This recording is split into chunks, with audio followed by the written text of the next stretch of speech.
କେବେ ଏମିତି ଲାଗିଛି ଯେ ଜୀବନର ବଡ଼ ବଡ଼ ସମସ୍ୟାଗୁଡ଼ିକର ସମାଧାନ ଆମ ଚାରିପାଖର କୋଳାହଳ ଭିତରେ ନୁହେଁ, ବରଂ କେଉଁଠି ଗୋଟେ ଗଭୀର ନୀରବତା ଭିତରେ ଲୁଚି ରହିଛି? ଆଜି ଆମେ ଏମିତି ହିଁ ଗୋଟେ କାହାଣୀ ଶୁଣିବା ଯାହା ଏହି କଥାଟିକୁ ବହୁତ ସୁନ୍ଦର ଭାବରେ ବୁଝେଇ ଦେବ। ତାହେଲେ ପ୍ରଶ୍ନଟା ହେଲା, ଗୋଟେ ଶାନ୍ତ ମନ ସତରେ କ'ଣ ସବୁଠୁ ବଡ଼ ଆଉ ଜଟିଳ ସମସ୍ୟାକୁ ବି ସମାଧାନ କରିପାରେ? ଆସନ୍ତୁ ଏ କାହାଣୀ ଭିତରକୁ ଯିବା ଆଉ ଏହାର ଉତ୍ତର ନିଜେ ଖୋଜିବା। ହଉ ତେବେ ଆସନ୍ତୁ କାହାଣୀଟା ଆରମ୍ଭ କରିବା। ଆଉ ଏ କାହାଣୀ ଆରମ୍ଭ ହେଉଛି ଆମର ମୁଖ୍ୟ ଚରିତ୍ର ଆଉ ତାଙ୍କର ଗୋଟେ ବହୁତ ହି ଖାସ୍ ଜିନିଷରୁ। ଏ ହେଉଛନ୍ତି ଜୋ। ବୟସ ପାଖାପାଖି 75। ଗୋଟେ ଛୋଟିଆ ଗାଁରେ ରହୁଥିଲେ, ବେଶ୍ ଶାନ୍ତିରେ। ନିଜ ସ୍ୱର୍ଗତ ସ୍ତ୍ରୀଙ୍କ ସ୍ମୃତିକୁ ସାଙ୍ଗରେ ଧରି ସେ ଏକା ଏକା ଜୀବନ କାଟୁଥିଲେ। ଆଉ ତାଙ୍କ ଜୀବନରେ ସବୁଠୁ ବଡ଼ ଖୁସି କ'ଣ ଥିଲା ଜାଣିଛନ୍ତି?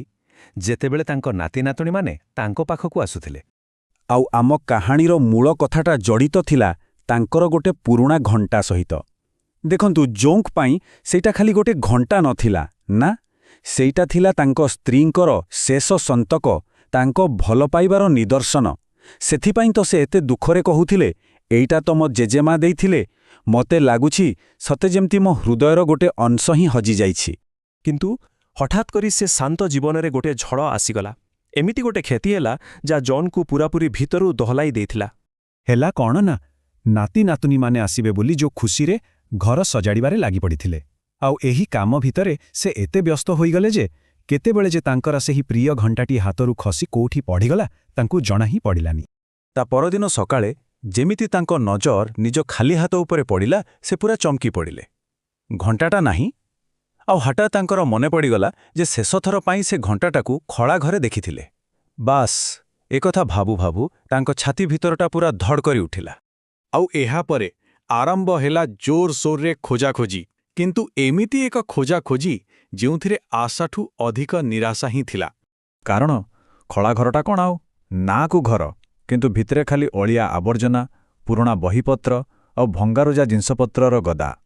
ଏବେ ଭାବନ୍ତୁ ତ, ଏମିତି ଗୋଟେ ଜାଗାରେ ସେ ଛୋଟ ଘଣ୍ଟାଟାକୁ ଖୋଜିବା କ'ଣ ସହଜ କଥା? ପୂରାପୂରି ଘାସ ଗଦାରୁ ଛୁଞ୍ଚି ଖୋଜିଲା ଭଳିଆ। ଜଣ ତାଙ୍କ ନାତି ନାତୁଣୀ ଆଉ ଜଣେ ସାହାଯ୍ୟକାରୀ ସମସ୍ତେ ମିଶି 2 ଘଣ୍ଟାରୁ ବି ବେଶୀ ସମୟ ଧରି ଖୋଳାଘରର କୋଣ ଅନୁକୋଣ ଖୋଜି ପକେଇଲେ। ହେଲେ ସବୁ ପରିଶ୍ରମ ପାଣିରେ ଗଲା। ଘଣ୍ଟାଟାର କୋଉଠି କିଛି ପତା ହିଁ ମିଳିଲାନି। ଶେଷରେ ଯୋଉ ପୂରାପୂରି ଭାଙ୍ଗି ପଡ଼ିଲେ, ଆଉ ତାଙ୍କ ସ୍ୱରରେ କେବଳ ନିରାଶା ଥିଲା ଯେତେବେଳେ ସେ କହିଲେ, ବନ୍ଦ କର ଏସବୁ, ଆଉ ଖୋଜି କିଛି ଲାଭ ନାହିଁ।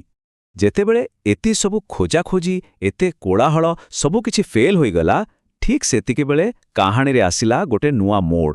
ଗୋଟେ ବିଲକୁଲ ନୂଆ ଆଉ ଶାନ୍ତ ଉପାୟର ଆରମ୍ଭ ହେଲା। ତାଙ୍କ ଭିତରୁ ଜଣେ ନାତି ପୁଣି ଥରେ ସେଇ ଖୋଳାଘର ଭିତରକୁ ଗଲା। କିନ୍ତୁ ଏଥର ଖୋଜିବା ପାଇଁ ନୁହେଁ। ସେ ବରଂ ସମସ୍ତଙ୍କୁ କହିଲା କି ବାହାରେ ଟିକେ ଶାନ୍ତ ରୁହନ୍ତୁ, କେହି ପାଟି କରନ୍ତୁନି। ତାର ଏମିତି ଅଜବ କଥା ଶୁଣି ସମସ୍ତେ ତ ଆଶ୍ଚର୍ଯ୍ୟ। ସେ ପିଲାଟି ଖଳାଘର ଭିତରକୁ ଯାଇ କିଛି ବି କଲାନି। ସେ ଖାଲି ଚୁପଚାପ ତଳେ ବସି ପଡ଼ିଲା, ଆଉ ଆଖି ବନ୍ଦ କରି ପୁରା ଧ୍ୟାନ ଦେଇ କେବଳ ଶୁଣିବାକୁ ଚେଷ୍ଟା କଲା। ଆଉ ତାପରେ ସେହି ପୁରା ନୀରବତା ଭିତରେ ଗୋଟେ ବହୁତ ଧୀମା ସୂକ୍ଷ୍ମ ଆୱାଜ, ଟିକ୍ ଟିକ୍।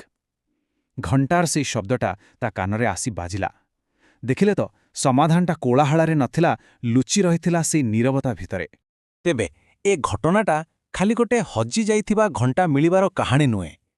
ଏହା ଭିତରେ ଆମ ସମସ୍ତଙ୍କ ପାଇଁ ଜୀବନର ଗୋଟେ ବହୁତ ବଡ଼ ଶିକ୍ଷା ଲୁଚି ରହିଛି। ଏ କାହାଣୀରୁ ଆମେ ମୁଖ୍ୟତଃ 3ଟା କଥା ଶିଖିପାରିବା। ଦେଖନ୍ତୁ, ପ୍ରଥମ କଥା ହେଲା, ଯେତେବେଳେ ଆମ ମନଟା ଅଶାନ୍ତ ଥାଏ, କୋଳାହଳରେ ଭରି ରହିଥାଏ, ସେତେବେଳେ କୌଣସି ସମାଧାନ ମିଳେନି। 2 ନମ୍ବର କଥା ହେଲା, କେବଳ ଗୋଟେ ଶାନ୍ତ ମନ ହିଁ ପ୍ରକୃତ ଉତ୍ତରଟାକୁ ଶୁଣିପାରେ। ଆଉ 3 ନମ୍ବରରେ, ନୀରବତା ଆମ ଭିତରେ ସ୍ପଷ୍ଟତା ଆଣିଥାଏ। ମୋଟ ଉପରେ କହିବାକୁ ଗଲେ, ଯେଉଁ ସମସ୍ୟାକୁ ଗୋଟେ ବ୍ୟସ୍ତ ଅସ୍ଥିର ମନ ସମାଧାନ କରିପାରେନି, ସେହି ସମାନ ସମସ୍ୟାକୁ ଗୋଟେ ଶାନ୍ତ ମନ ବହୁତ ସହଜରେ ସମାଧାନ କରିଦିଏ। ଆଉ ଜୋଙ୍କ କାହାଣୀ ତ ଏହାର ସବୁଠୁ ବଡ଼ ପ୍ରମାଣ। ଆଉ ଏବେ ଶେଷରେ ଗୋଟେ ପ୍ରଶ୍ନ ସମସ୍ତଙ୍କ ପାଇଁ। ଯଦି ଆମେ ବି ଆମ ଜୀବନର ଏହି ଦୌଡ଼ାଦୌଡ଼ି, ଏହି କୋଲାହଲରୁ କିଛି ସମୟ ପାଇଁ ବାହାରି ଆସିବା, ଆଉ ଟିକେ ଚୁପ୍ ହୋଇ ବସିବା, ତେବେ ଆମକୁ କେଉଁ ଟିକ୍ ଟିକ୍ ଶବ୍ଦ ଶୁଭିବ? ଆମ ଜୀବନର କେଉଁ ସମାଧାନଟା ଆମକୁ ଅପେକ୍ଷା କରିଛି, ଯାହାକୁ ଆମେ ଏଯାଏଁ ଶୁଣି ହିଁ ପାରୁନୁ? କ'ଣ କହୁଛନ୍ତି? ଟିକେ ଭାବିବା ଏ ବିଷୟରେ।